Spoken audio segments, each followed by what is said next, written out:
Halo semuanya, kembali lagi bersama saya Janhan Putra. Dan pada kesempatan kali ini saya akan berbicara mengenai shock hipovolemi. Nah, pertama-tama kita tak harus tahu apa itu yang dimaksud dengan shock. Shock adalah suatu keadaan yang mengancam nyawa yang disebabkan oleh gangguan aliran darah atau oksigenisasi ke jaringan. Nah, akibatnya pasokan darah dan oksigen tidak cukup untuk mencukupi kebutuhan tubuh. Nah, shock ini biasanya ditandai dengan adanya gejala-gejala dan tanda hipoperfusi jaringan. Apabila tubuh kita ada shock, maka keadaan berkurangnya perfusi organ dan oksigenasi jaringan dan mengakibatkan gangguan mekanisme homeostasis. Nah, untuk diagnosa shock sendiri biasanya kita lihat tanda-tanda klinis seperti hipotensi, oliguria, atau perfusi perifer yang buruk. Masih banyak tanda-tanda yang lain, tapi akan dibahas nanti. Nah, shock hipovolemik. Shock hipovolemik adalah suatu shock yang disebabkan oleh terganggunya sistem sirkulasi akibat dari berkurangnya volume darah dalam pembuluh darah. Nah, berkurangnya volume darahnya itu berapa banyak sehingga bisa dikategorikan sebagai hypovolemic shock.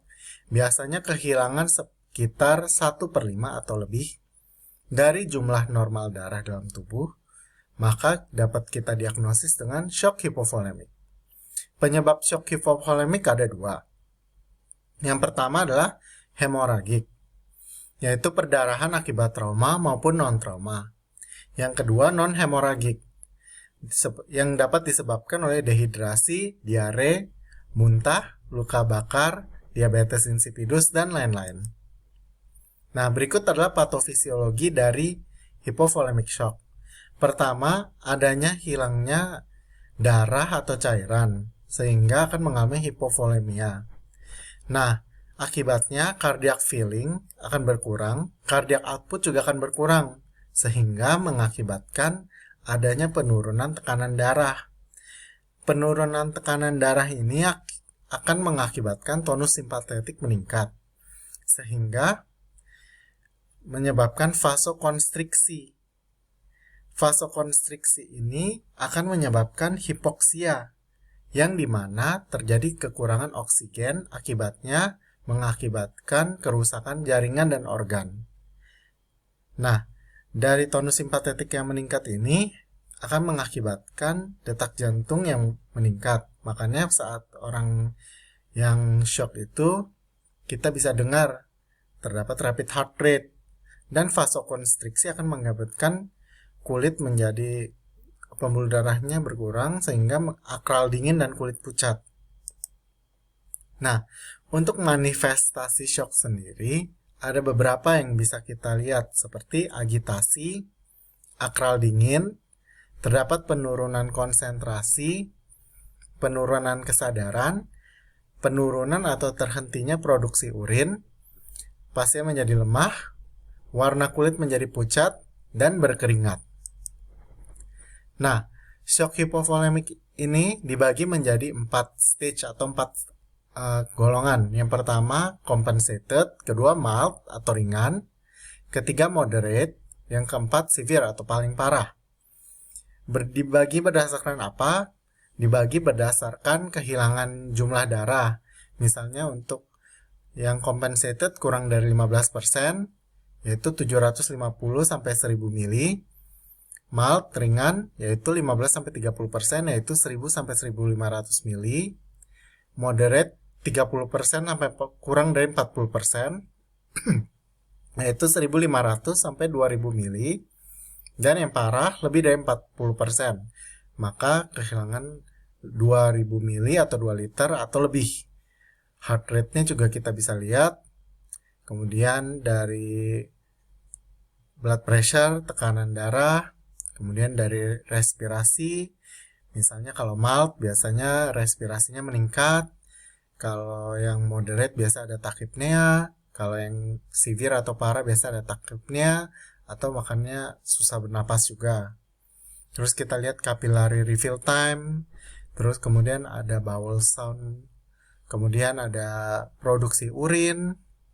Apabila misalnya compensated biasa lebih dari 30 ml per jam, yang mild ringan 20-30 ml per jam, kalau moderate kurang dari 20 ml per jam, atau kalau misalnya parah tidak terdapat produksi urin. Kita lihat juga mental status atau kesadaran. Misalnya kalau compensated biasanya hanya sedikit grogi, kalau mild biasanya terlihat agitasi, kalau moderate biasanya pasien sudah mulai bingung atau delirium, dan sebagainya. Untuk dari parameter kardiovaskular sendiri, biasanya kita lihat dari kehilangan darah, denyut jantung, tekanan darah, capillary refill time, nafas, urin, dan kesadaran. Nah, pemeriksaan apa saja yang harus kita periksa? Pemeriksaan untuk hypothalamic shock biasanya kita periksa hasil kajian dari manifestasi klinik yang menunjukkan tanda-tanda shock, termasuk tekanan darah rendah, suhu tubuh rendah, denyut nadi cepat, lemah, akral dingin, dan kulit pucat. Untuk tesnya yang dilakukan biasanya adalah tes kimia darah, termasuk tes fungsi ginjal, pemeriksaan darah lengkap, kemudian kita CT scan, USG, atau X-ray pada daerah trauma. Kemudian kita kateterisasi urin. Nah, gunanya untuk mengukur output urin atau produksi urin. Manajemen awal shock hypovolemic. Pada prinsip dasarnya, hypovolemic shock biasanya kita harus menghentikan perdarahan dan mengganti cairan yang hilang dengan cara mempertahankan jalan napas dan pernapasan yang adekuat. Kemudian kita berikan suplementasi oksigen dan pertahankan agar saturasi oksigen lebih dari 95%. Dan lakukan pemasangan intravena dan lakukan resusitasi cairan. Cairan resusitasi awal pada shock hypovolemic adalah cairan isotonis seperti ringan laktat. Dan apabila kehilangan darah yang besar seperti stage 3 atau 4 shock hypovolemic, maka kita akan berikan transfusi darah biasanya. Hentikan perdarahan bila perdarahan dicurigai sebagai penyebab shock. Dan pada keadaan berat, dukungan inotropik dengan dopamin atau dobutamin dapat dipertimbangkan untuk mendapatkan kekuatan ventrikel yang cukup setelah volume darah dicukupi terlebih dahulu. Nah, seperti ini. Misalnya untuk klasifikasi shock pertama dan kedua. Karena mereka hanya kehilangan darah 15-30%, maka tidak perlu adanya penggantian volume untuk yang pertama. Tapi untuk 15-30% biasanya kita harus mengganti volumenya, volume cairan yang hilang, dengan menggunakan cairan kristaloid. Biasanya kita gunakan volume cairan itu diganti 3 kali dari kehilangannya.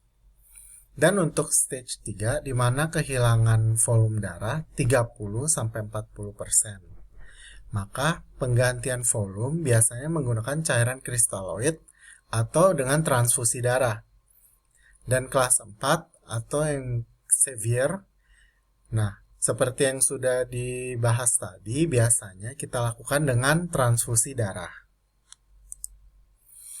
Tapi untuk shock hypovolemic non-hemorrhagic yang bisa disebabkan oleh muntah, diare, dan lain-lain, klasifikasinya menjadi dehidrasi ringan, yaitu kehilangan cairan tubuh sekitar 5%, dehidrasi sedang, di mana kehilangan cairan tubuh sekitar 10%, dan dehidrasi berat, di mana kehilangan cairan tubuh lebih dari 15%. Untuk dehidrasi ringan, biasanya temuan klinisnya seperti selaput lendir kering, nadi normal, atau sedikit meningkat.